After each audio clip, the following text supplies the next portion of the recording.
हर शय में किसी शय की कमी पाता हूं मैं। एक छोटा सा गांव पंडोके, उसके बीचों बीच गाढ़े हरे रंग की एक शोभायमान मस्जिद। इधर मौलवी शाह मोहम्मद ने सांझ की अजान दी, उधर उनके घर आंगन में मधुर किलकारियां गूंज उठीं।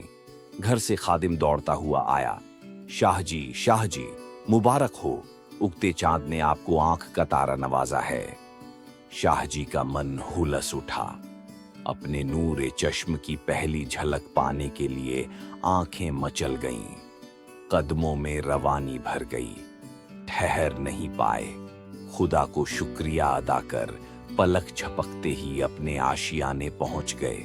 मौलवी साहिब के इस नवाबजादे का नाम अब्दुल्ला शाह रखा गया। प्यार से उसे कोई बुल्ले शाह कहता तो कोई बुल्ला। बुल्ले शाह का शैशव स्नेह वात्सल्य की बाड़ी में दिनों दिन खिलने लगा।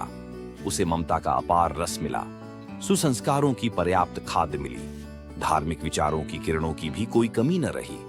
पर उस नन्हे फूल को सबसे ज्यादा प्रभावित करने वाले थे उसके पिता मोहम्मद शाह। शाह जी धार्मिक प्रवृत्ति वाले एक नेक दिल इंसान तो थे ही, साथ ही उन्हें अरबी, फारसी और कुरान शरीफ का भी अच्छा ज्ञान था। इसलिए मौलवी होने के अलावा वे गांव में प्राथमिक स्तर के शिक्षक भी थे। बुल्ले शाह ने भी अपनी शुरुआती तालीम इन्हीं से हासिल की, लेकिन उसकी तालीम केवल गांव की पाठशाला तक ही सीमित नहीं रही। परिवार सैयद जाति का था, जो उस समय मुस्लिम समाज में रईसी के लिए जानी जाती थी और उसे ऊंचा दर्जा हासिल था। धन का कोई अभाव न था, इसलिए बुल्ले शाह को उच्च शिक्षा के लिए कसूर भेजा गया। उन दिनों कसूर इस्लामी शिक्षा का प्रधान केंद्र था। हजरत गुलाम मुर्तजा और मौलाना मुहिउद्दीन जैसे उच्च कोटि के अध्यापक वहां पढ़ाया करते थे। बुल्ले शाह में भी जन्मजात विलक्षण बुद्धि थी। बस अब क्या था, मानो सूखी लकड़ी को धधकती हुई नारंगी लपटों का संग मिल गया। उसने एक क्षण में आग पकड़ ली। इन विद्वत शिक्षकों के अध्यापन में बुल्ले शाह भी एक अव्वल दर्जे का विद्वान बन गया। अरबी और फारसी जैसी भाषाओं में तो उसने पूर्ण महारत हासिल कर ली। आध्यात्मिक संस्कारों के कारण उसका रुझान धर्म ग्रंथों की ओर अधिक रहता। इस कारण से उसने इस्लामी और सूफी धर्म ग्रंथों का भी गहन और विस्तृत अध्ययन किया। इस अध्ययन से उसके अंदर जिज्ञासा का अंकुर फूट पड़ा। एक एक अक्षर हृदय द्वार पर दस्तक देने लगा। बुल्ले शाह ग्रंथों पर नजरें गड़ाए विचार तरंगों पर झूलता रहता। क्या हकीकत में खुदा है? यदि हां तो कहां है?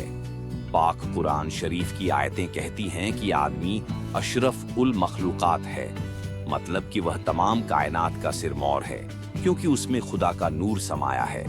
और ख्वाजा अबू इस्माइल ने भी तो फरमाया है कि बाहर का कावा जो शेख इब्राहिम ने बनाया है वह तो मिट्टी, पानी आदि से बना है, पर अंदर दिलो जान का कुदरती काबा है जो अल्लाह ताला के नूर से भरपूर है।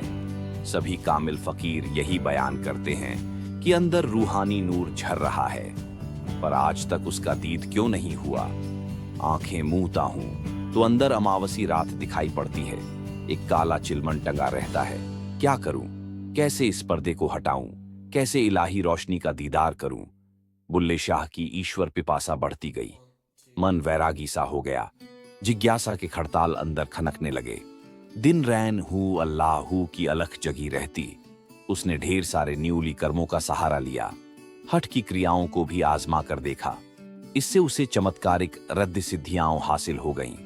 दूर दूर तक ख्याति की खुशबू भी फैल गई।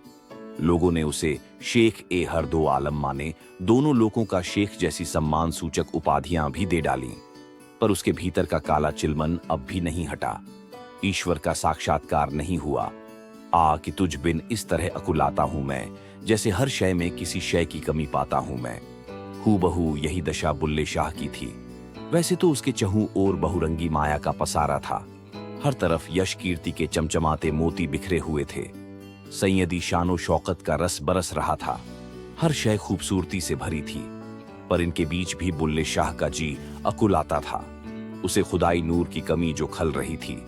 बुल्ले शाह की व्याकुल आत्मा उससे बार बार यह कहती, उस नूर के बिना हर शय कितनी बदरंग, कितनी बेमानी, कितनी बेरस है। सब कुछ कितना बदसूरत और अधूरा है।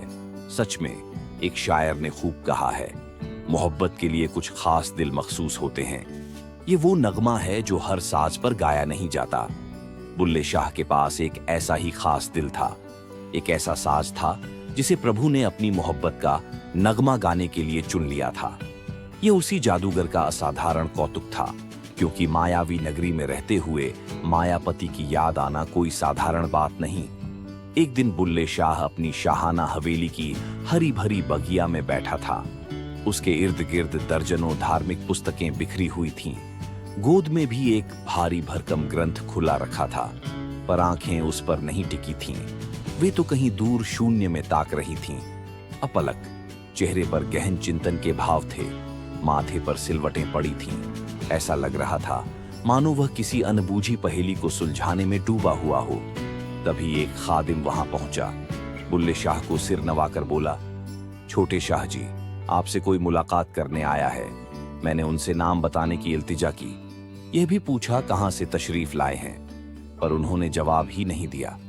बस इतना कहा कि आप तक पैगाम पहुंचा दूं। बुल्ले शाह ने कोई प्रतिक्रिया नहीं की। वहीं एक तक दृष्टि, वही भाव भंगिमा, वही तंद्रा। खादिम को लगा कि शाहजी ने सुना ही नहीं, पर इससे पहले कि वह पैगाम दोहराता, दूसरी ओर से स्वर उभरा, धीमा खोया खोया सा स्वर। तू किधरों आया, किधर जाना, अपना दस्सा ठिकाना। यही तो मैं भी अपनी रूह से कब से पूछ रहा हूं, किस जहां से तू उतरी है, कहां कूच करना है तुझे, अपना ठौर ठिकाना तो बता। पर इसे रूह कोई अता पता नहीं अपना, न मूल का न मंजिल का। बुल्ले शाह बुदबुदाता जा रहा था। अब बेचारा खादिम तो था भोला भाला, क्या रूह के मूल और मंजिल की बात समझ पाता। बावलों की नाई बुल्ले शाह को घूरता रहा। ज्यों ही वह मौन हुआ, झट से बोला, शाह जी, आप कहें तो उसे लौटा दूं। बुल्ले शाह ने मुस्कुराकर खादिम को देखा, फिर बिना कुछ बोले उठकर हवेली की ओर चल पड़ा। खादिम ने भी सारी पुस्तकें समेटी और पीछे हो लिया। बुल्ले शाह का एक घनिष्ठ मित्र उससे मिलने आया हुआ था। बचपन से जवानी तक का काफी सफर दोनों ने साथ साथ तय किया था। कसूर के गलियारों में भी हमेशा दोनों कंधे से कंधा मिलाए देखे जाते थे। मित्र को देखते ही बुल्ले शाह में खुशी की लहर उमड़ गई। गंभीर चेहरे पर प्रसन्नता की रेखाएं खिंच गईं। उसने बाहें फैलाकर मित्र को गले लगाया, पर मित्र बुल्ले शाह को बखूबी समझता था। आंखों में झांककर उसका मन पड़ सकता था। इसीलिए बुल्ले शाह की बुझी आंखों को देखकर उसे भांपते देर न लगी कि वह किसी कशमकश में उलझा हुआ है, किसी मुद्दे को लेकर आकुल व्याकुल है। फिर यह मुद्दा भी तो उससे छिपा हुआ नहीं था।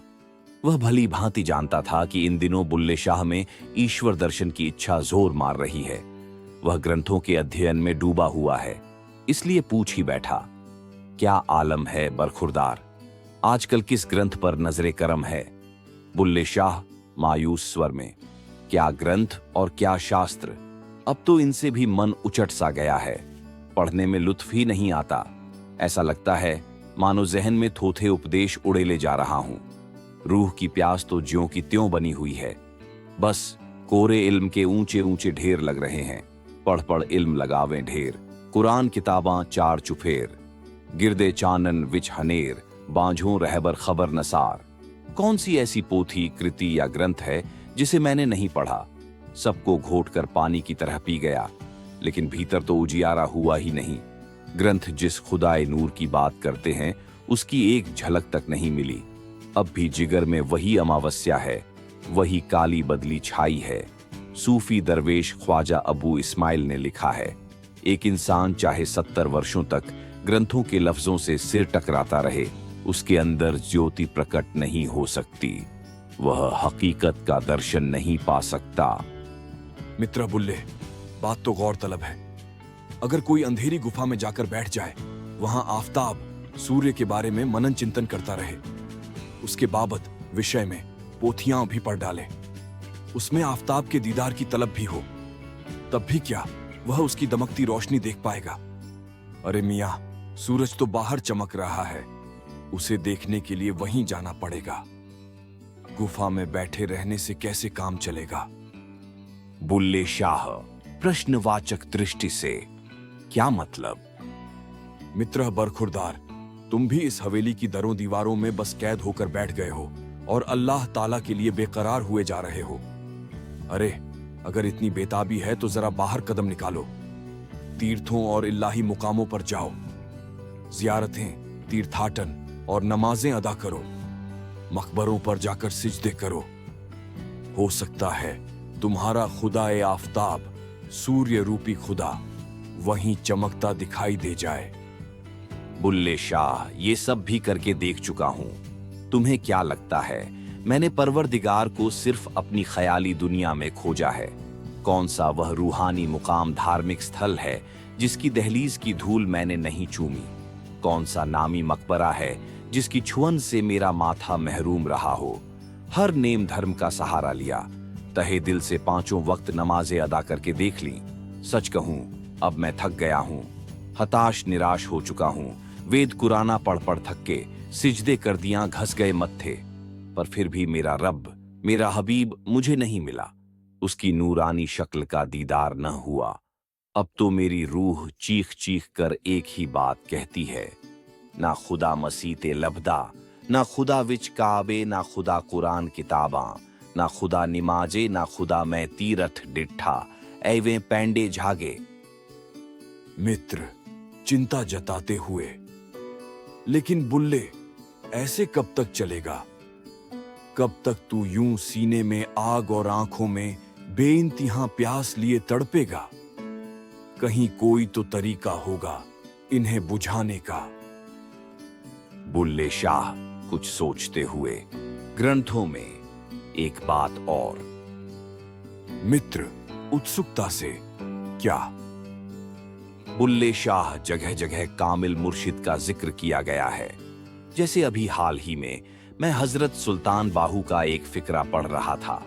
उसमें उन्होंने फरमाया है, एक कामिल मुर्शिद, पूर्ण गुरु, अंतर में प्रियतम से मिलाप करने की वह तरकीब देता है जिससे अंदर ही खुदा के नाम का पौधा उग जाता है, अंदर ही खुदा का दीदार हो जाता है और किसी प्रकार की बाहरी क्रिया करने की कोई जरूरत नहीं रहती। जद्दा मुरशद फड़िया बाहू छुट्टे सब अजाबे हु। हुजूर तुलसी साहिब की किताब में भी एक प्रसंग पढ़ने को मिला। एक बार एक मुसलमान दरवेश मेरी ही तरह खुदा की खोज में दर दर की खाक छान रहा था। तुलसी साहिब की उस पर नजरें इनायत पड़ गईं। बस पहुंच गए उसके पास और एक गजल गाकर हिदायत दे डाली। कहते हैं, उस हिदायत पर चलकर वह दरवेश लामुकाम मंजिल पा गया। मित्र जिज्ञासा पूर्वक, वह हिदायत क्या थी? बुल्ले शाह, सुन ए तकी न जाइयो, जिन्हार देखना अपने में, आप जलवा ए दिलदार देखना। उन्होंने समझाया कि ए तकी, दिलदार का जलवा देखने के लिए कहीं बाहर न जा, अपने ही अंदर उसका जलवा देख। इसी रौ में आगे गाया, तुलसी बिना करम किसी मुर्शिद रसीदा के, राहे निजात दूर है उस पार देखना। मतलब कि किसी कामिल मुर्शिद की मेहर के बिना अंदर के इस रूहानी मुल्क में कदम नहीं रखा जा सकता। खुदा का जलवा देख पाना नामुमकिन है। फिर शम्स तबरेज ने भी तो यही कहा। अंदाज चाहे अलग था, पर बात तो यही थी ना। औलिया चश्मे गैब बकुशाइब, एक औलिया गैबी आंख, दिव्य दृष्टि खोल देता है, जिससे अपने अंदर ही माशूक के नजारे दिखाई देते हैं।